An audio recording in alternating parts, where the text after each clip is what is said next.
I just finished reading My Dark Vanessa by Kate Elizabeth Russell. This book is about a 15-year-old girl who goes to a boarding school and is groomed into a relationship with a teacher. The story follows two timelines, one in the past where you see her as a kid being drawn in slowly by the actions of her teacher, and then the present day where you see her as a 32-year-old woman being forced to come to grips with her past. Was the relationship as she had made it out to be, or was there something else buried underneath that she needs to grapple with? This is a highly psychological novel, and it explores the mentality of victims of sexual assault, especially ones who were groomed from a young age. I think I can provide a different perspective from some of the reviews that I have seen, because I have not read the book that this one is consistently compared to, Lolita by Vladimir Nabokov. I will eventually, after having read this, but as of writing this review, I have no knowledge of that text. Opening. I think the opening of this book is among the best that I have read. It involves the use of subversion, except done in the right way. The reader is led to believe that the main character has made a particular decision and will consequently play a particular role in the story. But as the story progresses, you realize that she is actually playing a different role entirely. Your understanding of the story is immediately thrown into flux, tossing everything into ambiguity. And this is not just another cheap example of subversion for its own sake. The subversion highlights a key point of contention in debates about sexual assault, particularly relating to victims' attitudes about their abuse and how that influences their decisions later down the line. Why don't some women come forward with their accusations? Well, read on. Theme 1. I think the strongest thing this story has going for it is the themes, namely the long-term impact that abuse can have on someone. Given the fact that we can see the character from two different timelines, when she is a young girl and when she is an adult in her 30s, we get to see how it started, and then where things end up. And Russell does not hold back on looking at some of the more horrifying effects that abuse can have on someone. It helps highlight the complex emotions that someone has around their abuse and how they rationalize and make excuses for what happened to them in their past, quite simply because they can't accept that what they considered to be love was not actually the romance they thought it to be. It explains why people often do not come forward about abuse, or take a long time to come forward, and also why they might have baffling reactions to abuse. I.e., why would they continue to date their abuser? People often assume that a victim will have a sobering reaction to an assault, but that is not always the case. In the context of a relationship, there can be complex emotions that complicate their interpretation of things, especially if the relationship starts out young, as it did with Vanessa. And this is why cases that involve rape are so fraught. Already, it is so hard to prove assault, and with emotional complexities driving some victims to wait to accuse, it only makes it harder to prove, if not impossible. There are no easy answers, as I discussed in my review of Beartown. Theme 2. Another theme is the twisting of the idea of control. Mr. Strain, the abuser, is a man who needs to believe that Vanessa is in control of the situation. When looking at their relationship as a whole, the question of who has control is quite complex. In the beginning, Strain is the one who is breaking down the barriers. He is the one inching ever forward, like brushing his knee against hers, then not moving it, or putting his hand on her knee or more. He gave her Lolita. At the same time, she was the one who essentially asked him out. The effect was to create an illusion of control on her part, where she felt that she was the one making the decisions when technically he was the one who made all of the suggestions and put the idea in her head in the first place. However, the situation becomes more complicated as the story progresses, and she becomes older. Naturally, the power dynamic changes, and the story forces you to consider the shifting dynamic, especially in the most recent timeline when she is 32. The nature of their relationship changes, not just in terms of the power dynamic, but also in terms of their connection, highlighting the nature of the relationship from the outset. Theme 3. Another thing that I thought was well handled was the lack of heavy-handed moralizing. A story like this has the potential to be oppressive in its messaging, but it was not nearly as bad as it could have been. Now that said, there were some parts where I thought there was either the authorial voice reaching through the perspective, or the child character was showing a bit too much self-awareness. Specifically, and this is not a spoiler, I am referring to parts where Vanessa would note how Mr. Strain would say something like, "You're the one in control here," and the text would comment with something like, "He's the one that touched my knee first. Maybe this is something he needs to believe." Particularly for this last part, I think it is a little too self-aware for the girl to comment on. Either that, or Russell was breaking the perspective and using her authorial voice. Regardless, I thought it was unnecessary. An astute reader can understand the sequence of events just fine. One thing that I liked about the story is the structure, namely the two storylines and particularly how they were strung together to create a whole narrative. Seeing Vanessa in both timelines was important, and I thought it was important to see these things as Vanessa saw them as a child. I don't think the story would have been what it could have been if it were simply recollections of the past.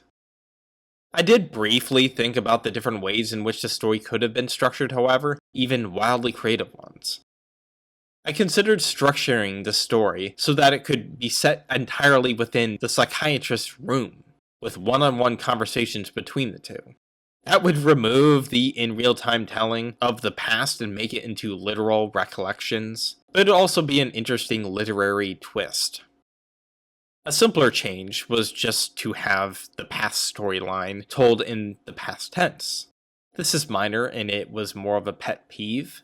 I don't know why both storylines were told in the present tense. The last major change would be to tell the story from beginning to end with time jumps here and there.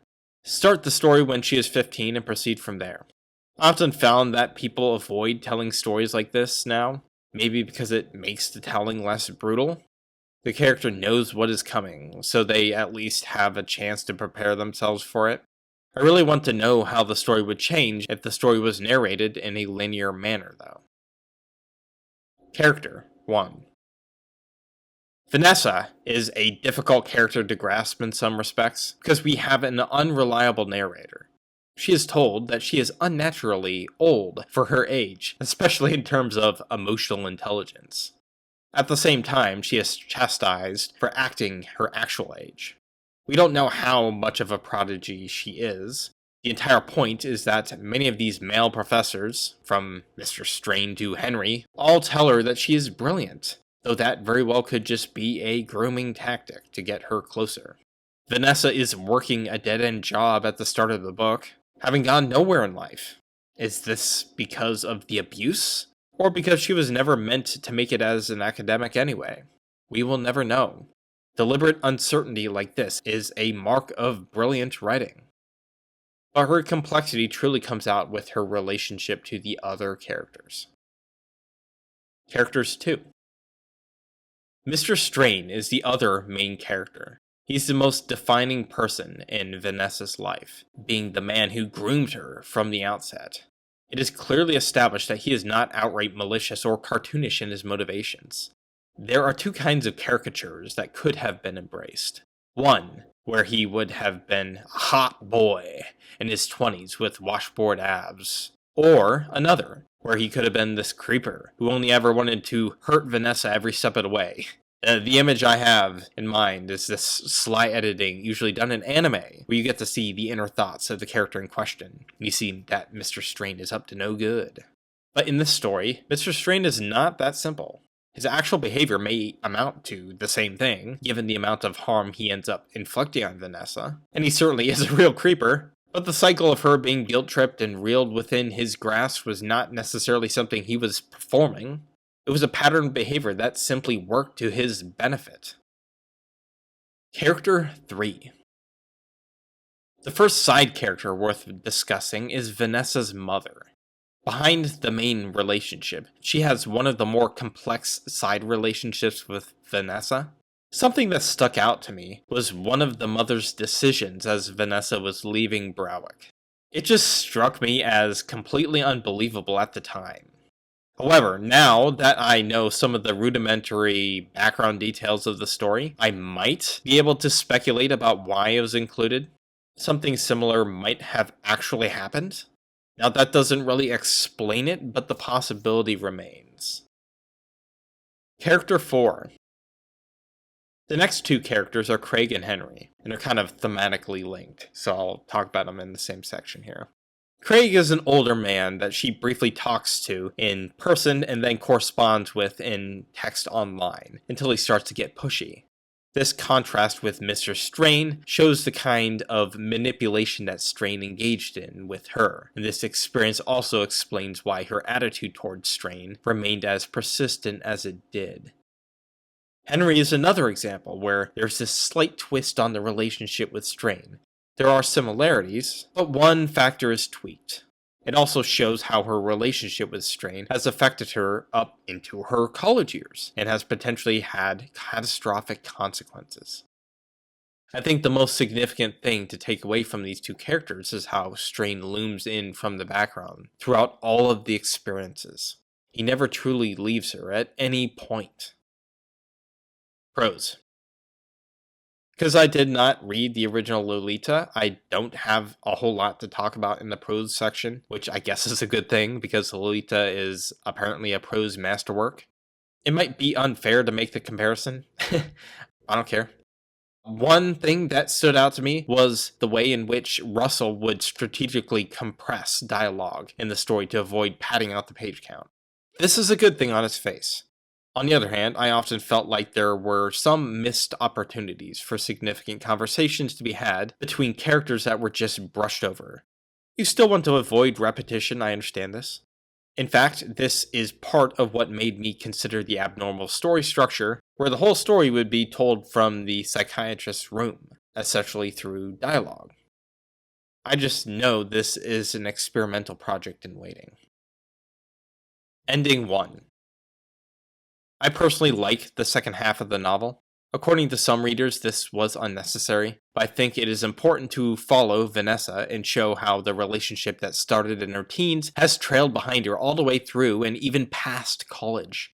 This provided a complete picture of her life, and it was very important for communicating the key theme about the long-term psychological impacts that this sexual abuse would have on her.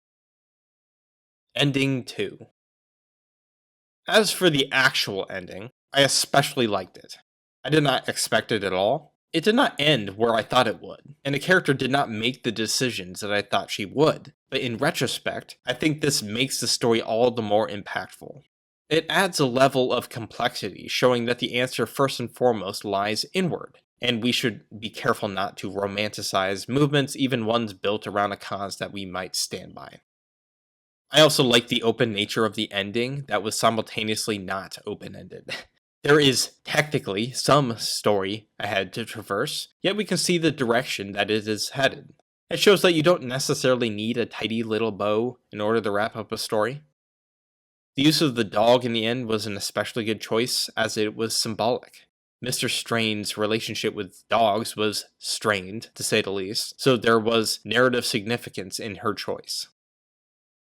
Conclusion. Overall, I enjoyed My Dark Vanessa.